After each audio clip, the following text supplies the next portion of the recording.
Баршаңызға сәлем қыздар, менің каналыма қош келдіңіздер. Бүгінгі рецепт өте ерекше, себебі біз дүкеннен қымбат сатып алатын творожный сырды енді тек қолжетімді бағада өзіңіз үйден жасайтын боласыз. Ол үшін бізге тек қана дүкеннің айраны керек болады. Дүкеннің айранының кез келген проценті және кез келген түрі жарай береді. Мендегі молочный мир және 2,5%. Ең алдымен оны бірінші тоңазытқышқа қатырып аламыз. Ендігі кезекте бізге қатырылған айранымызды сүзіп алып, яғни сұйықтығынан сүзіп алу керек болады. Ол үшін өзіңізге кез келген ыңғайлы жолын таңдасаңыз болады. Мен мысалы марлыға жаңағы мұздатылған айранымды қойып, астына үлкен ыдысымды қойып, суынан ажыратып алдым. 2,5%-лық 1 литр айраннан 235 грамм творожный сыр алынды. Мен сіздерге әдейі таразда өлшеп көрсетіп жатырмын. Видеода көріп тұрғандарыңыздай біздің творожный сырымыз дайын болды. Өзім қатты таңқалдым, шығады деп ойлаған жоқпын, бірақ дүкеннің творожный сырынан ешқандай айырмашылық болмады.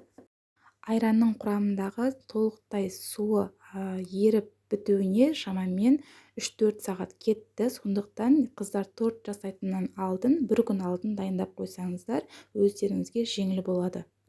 Ал енді осы дайын болған творожный сырыңызды кез келген тортыңыздың креміне араластырып пайдалана берсеңіз болады. Мен видеода көрсетейін сіздерге.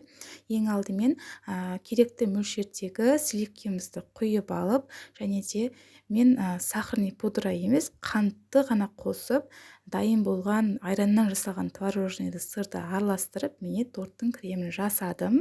Енді қазір сіздерге осы дайын болған кремнен форма құйып көрсетемін. Бұл жерде мен мысал ретінде көрсетіп жатырмын. Өздеріңіз кез келген қалаған насадкаларыңызбен форманы келтіре берсеңіз болады. Тіпті дәл осы кремді буффе тортына да пайдалансаңыздар болады. Мен жасап жатқан рецепт бойынша 235 грамм творожный сырға 200 грамм сливки және 100 грамм қант қосып жасадым. Яғни бұл жердегі рецептпен бір торт жасауға крем аздық қылады. Дәл осы рецептпен мен бұл жерде жай ғана эксперимент ретінде жасап көргенім үшін аз мөлшерде алып тұрмын.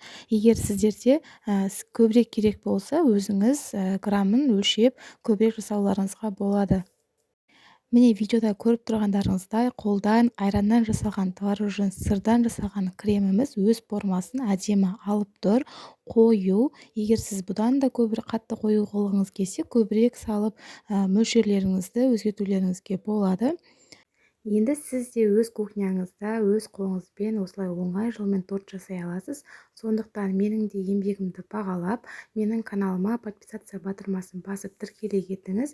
Дәл бұнымен тоқталмай, алдағы уақытта да дәл осындай оңай, қолжетімді, тиімді бағада рецепттерді бөлісетін боламын.